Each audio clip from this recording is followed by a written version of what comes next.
Bonjour à toutes et à tous, vous vous souvenez de ces images, celles d'un ministre du redressement productif habillé en marinière, robot Moulinex sous le bras, c'était en 2012, mais depuis, qu'est devenu le Made in France, loin de la com et du marketing, qui sont ceux dans l'Hexagone, qui misent sur nos trois couleurs, des chefs d'entreprise qui investissent, ceux qui font la France d'aujourd'hui et l'industrie de demain. Guy Roturo, bonjour. Bonjour. Personnage atypique dans la mode, dans l'industrie, propriétaire, directeur artistique des marques freelance. Et Jean-Baptiste Roturo, chaussures de luxe, on le voit devant vous, pour femmes et pour hommes. Messieurs, vous êtes tous politiques pour l'un, chefs d'entreprise, vous savez ce qu'est le Made in France. Question d'actualité, les grèves à répétition, la morosité ambiante. C'est ça aussi le Made in France, ça contrecarre l'idée que l'on peut avoir, et surtout à l'étranger, du Made in France. Tiens, Guy Roturo. Je trouve que ce qui se passe aujourd'hui, c'est pas tout à fait normal, quoi. Ça, d'abord, premièrement, on bloque pas un pays, et ça met tout le monde dans un stress, c'est pas possible. Et quand vous faites un produit haut de gamme comme nous faisons, ça met une ambiance, on le voit dans nos magasins, où c'est pas ce que c'était. Donc je pense que tout ce qui se passe aujourd'hui, moi personnellement, je dis je veux prendre l'avion, je suis bloqué pour prendre l'avion, je trouve ça détestable. Et le regard des autres, c'est-à-dire de ceux qui se trouvent à l'extérieur de notre pays, qui investiraient peut-être justement dans le Made in France ou dans la France, c'est gênant? Vous le sentez? Mais bien sûr, ça doit être gênant. Maintenant, moi, nous on est une PME, nous ne sommes pas une grosse entreprise, voilà, donc il faut aussi faire... Mais vous exportez? On exporte, bien sûr, mais petite entreprise, nous sommes en tout 240, j'ai 100 personnes en production, et... Voilà, mais c'est pas facile tous les jours, donc on se bat avec nos moyens, et quand on voit ce qui se passe en France, c'est quelquefois pas très encourageant. Alors on va tordre le cou quand même à certaines idées reçues. J'ai beau le laisser entendre. On a eu beaucoup du faux Made in France, notamment dans le luxe d'ailleurs, où on a fait fabriquer dans d'autres pays, on a fait transporter par d'autres pays et rajouter un logo ou une couture par-ci par-là. Le vrai Made in France, ça existe aujourd'hui. Vous en êtes... Non, ça existe. C'est représentant, mais... Moi, j'espère qu'on parlera des métiers, parce que pour faire du Made in France, c'est des métiers qui sont très longs à apprendre, et la chaussure dont on parle aujourd'hui, c'est pas quelque chose qui s'invente.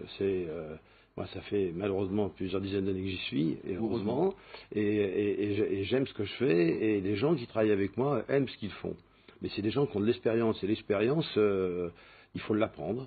Et donc, par exemple, quand on parle de ce Made in France, pour le faire, il faudra aussi parler de métier et de formation. Or, moi, je fais un métier, mais moi, j'appelle ça des métiers oubliés. Les chaussures sont oubliées. On va pas parler du prêt-à-porter, parce qu'il ne faut pas se leurrer non plus. Le prêt-à-porter, en dehors des jeans, monsieur, le prêt-à-porter, il vient d'ailleurs. Tout le monde sait qu'une chemise, c'est faux au Vietnam, c'est pas fait en France. Ça revient. Attendez, et le Made in France a un coût. D'accord? Et il y aura 1000 façons de le faire. Ou vous compensez le Made in France par la main-d'œuvre, on ne peut pas le compenser, c'est comme ça. D'accord? Puisque... Il y a un monsieur politique en face, monsieur le ministre.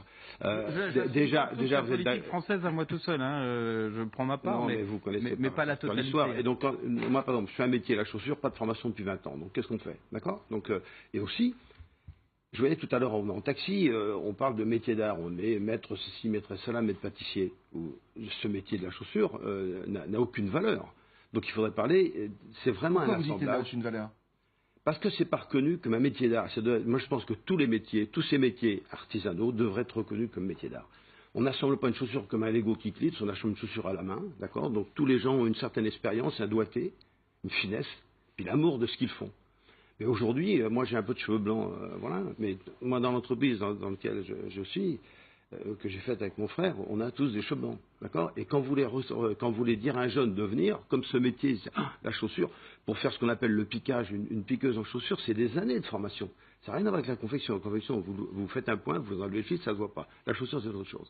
Et donc, il faudrait, quand on parle de métier, quand on parle aussi, on peut parler de ce Made in France, il faut qu'on remette en place tout ce qui est formation, donner l'amour des métiers, et peut-être aussi, dès l'éducation nationale, se dire que peut-être qu'il y a des gens qui sont faits pour des métiers de l'artisanat. Si vous êtes... Bichonner la chaussure pour bichonner ses emplois. À quelques kilomètres de là, dans la campagne vendéenne, Guy Roturo cultive lui aussi depuis 45 ans une passion devenue économiquement rentable, avec plus de 200 points de vente dans le monde, et dans l'usine, 100 employés perfectionnistes. On est fiers de sortir des aussi beaux produits, bien finis, quelque part c'est enrichissant, quoi. Avec un chiffre d'affaires en progression de 5% l'année dernière, la création française forte de son histoire continue de bien chausser notre avenir. C'est ce que disait un peu Anthony tout à l'heure. La fierté, Guy aussi, justement, la fierté de faire des beaux produits. Est-ce que ça suffit aujourd'hui dans le monde concurrentiel, cette fierté? Mais toujours l'envie de faire mieux chaque jour aussi. Sinon c'est des métiers. Voilà. Donc moi, quand je me lève le matin, j'ai vraiment envie d'aller travailler. J'ai vraiment envie de faire. Et tous les gens que vous voyez ici ont la même envie. Hein, et c'est ça. Donc il faut tous inculquer. n'ont pas des cheveux blancs. C'est rassurant. Dans le sujet qu'on a vu. J'ai pas été, j'ai vérifié tout à fait. Non, par rapport à ce que vous disiez tout à l'heure, c'est-à-dire qu'il y a quand même des gens qui y croient encore aujourd'hui. Bien sûr qu'il y croit, mais je pense pour rebondir sur ce que vous avez dit tout à l'heure, moi je constate qu'il y a un renouveau, qu'il y a des jeunes. Thomas en a un exemple, mais il y en a beaucoup d'autres dans beaucoup de métiers, qu'il faut effectivement recréer des filières, qu'il faut redonner de la noblesse au métier, qu'il faut retransmettre les savoir-faire sur ce sujet, mais que c'est en train de revenir et que la qualité française, dans notre pays, mais aussi à l'export, est un atout considérable sur ces questions-là. Donc il faut que des gens comme vous soient élevés au rang de patrimoine français et de mémoire vivante, mais que vous puissiez faire de la transmission pour faciliter tous ceux qui veulent à nouveau se lancer. Moi, je suis surpris de cette vague de renouveau, d'envie chez des jeunes créateurs de revenir, y compris vers des métiers qu'on pensait disparus, et y compris vers des métiers de la chaussure. On revient justement sur cette envie. Guy Rothureau a envie de le dire, le Made in France a un coût. Doit-on payer ce coût? Est-ce que les Français sont prêts à payer aujourd'hui le coût du Made in France? Il a un coût qui est explicable. Et si on fait du Made in France, c'est pour faire quelque chose de très qualitatif, c'est de faire la différence aussi. Donc tout ça, c'est un coût. Si on prend par exemple une chaussure, il faut une peau. Si vous achetez, moi j'emploie que des veaux. Alors la seule chose, c'est que les veaux arrivent d'Italie. Voilà. Donc la partie matière, tout le reste, c'est français. La peau est Italie, puisque là aussi, en France, les tanneurs, vous les comptez sur le doigt d'une main.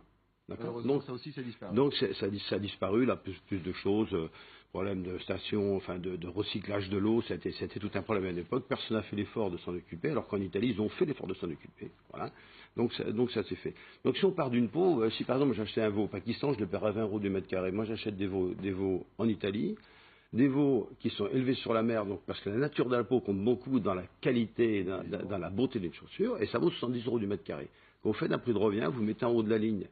Pour faire une chaussure basse comme ça, c'est 0,30 mètres carrés. Vous mettez 70 € ou 20 €, la différence est déjà faite. Donc, si vous faites du Made in France, il faut aussi apporter la main-d'œuvre française, la qualité française, et que ça se voit. Et tout ça, on a besoin que quelqu'un porte ce message. Mais est-ce que ça veut pas dire, par rapport à ces difficultés, que pendant toutes ces années, on a tué le Made in France? Oui. C'est-à-dire que cette idée du tanneur qui n'existe plus en France, aujourd'hui on est obligé d'aller chercher cette matière première dans un autre pays, on se réveille quoi? Trop tard, ou on se réveille juste, et là c'est important parce que ce tour de France que vous avez fait de ceux qui savent, de ceux qui ont gardé cet ADN, est-ce que ça veut dire qu'aujourd'hui on peut encore récupérer et que par le passé on a tué parce que tout simplement on s'en foutait? C'était pas ça le problème. Il y a eu de ça, et puis il y a eu un message qui a été envoyé pendant très longtemps, qui était de dire aussi que pour réussir sa vie, il fallait forcément faire médecine ou droit, et puis finir avec un bac plus 5, et qu'on a un peu tué les métiers de l'artisanat et le métier des mains. Il y a un réveil aujourd'hui de beaucoup d'entreprises. La French Touch dont vous parlez, l'image française, moi je le mesure de plus en plus en allant à l'étranger, en rencontrant des responsables des grands pays. Il y a une recherche. Aujourd'hui, on a beaucoup de Chinois, par exemple, qui disent on voudrait importer des produits origine France garantie, parce qu'on sait que ce sont vraiment des produits forcément que dans le luxe. Et pas forcément que dans le luxe. Parce que c'est toujours cette image, vous en avez d'ailleurs un peu pâti à chaque fois. Dans tous les types de produits, y compris, moi j'ai remis un label récemment Origine France garantie à une entreprise qui s'appelle Mayamax, qui fait des chargeurs pour iPhone français. Made in France, origine moins France cher garantie. que ceux que l'on... Non, au même prix, parce qu'il n'y a pas toutes les marges des distributeurs et il n'y a pas toutes les marges des importateurs. Donc, globalement, ça arrive au même prix. Et ces gens qui sont dans l'électronique, qui sont dans un secteur extrêmement concurrencé, on n'attend pas la France, disent, mais l'origine France, pour nous, c'est un plus. Et quand on veut vendre en France, en Allemagne, dans d'autres pays, on dit, ah, c'est français, ça doit être fait sérieusement. Et donc, on garde cette image-là. Il faut rester sur cette image, il faut garder cette logique de qualité pour que, effectivement, qu'effectivement, on puisse en faire un atout à l'export. Vous savez, l'image de la France, elle est beaucoup plus forte dans le monde qu'on ne se voit nous-mêmes. Et malgré les difficultés de conjoncture qu'on évoquait en début d'émission, je pense qu'il faut rester sur cette idée-là et qu'il faut croire dans tous les secteurs, pas seulement dans ceux dans lesquels on nous attend. Il faut juste essayer de ne pas casser la machine. Guy Roturo, je vous voyais acquiescer, vous partagez, vous êtes à l'export. Non, mais je partage tout et je partage le premier 83, sauf qu'il a décidé d'avoir un circuit court, c'est-à-dire qu'il vend par Internet la plupart des choses. Quand vous faites des chaussures, pointure, demi-pointure, c'est un peu plus compliqué. Et quand vous faites des produits haut de gamme, comme on fait, je pense qu'on a besoin aussi de magasins comme un showroom pour consommateurs. C'est une vitrine, le magasin aussi. C'est une vitrine qui est hyper importante pour nous. On est sur des métiers qui sont les mêmes mais un peu différents. Vous achetez un jean par Internet, la taille, vous la connaissez à peu près. Vous achetez pointure, demi-pointure, c'est une chaussure qui va valoir 400-500. Il y a la forme. Et la forme et tout, il y a plein de choix. Donc nous, on a besoin de passer par nos magasins, par des magasins, par une vitrine, pour qu'aussi le consommateur y rêve. Parce que notre travail, c'est de faire rêver aussi le consommateur. Ça, voilà. Une petite précision, on n'a pas de magasin, on a des magasins. Je sais, mais quand on parle de rattrapage de prix il y a une marge en moins quand même. Oui, mais les circuits courts, cette marge en moins, c'est plus les grossistes, c'est plus les marques.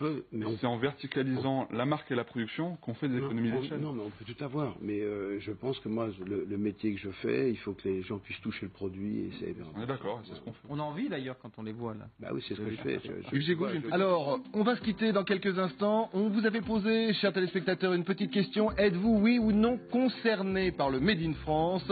Voyez la réponse qui s'affiche. 71% oui, 29% non. On est à peu près d'ailleurs sur l'échelle nationale, comme quoi il y a un fond de vérité.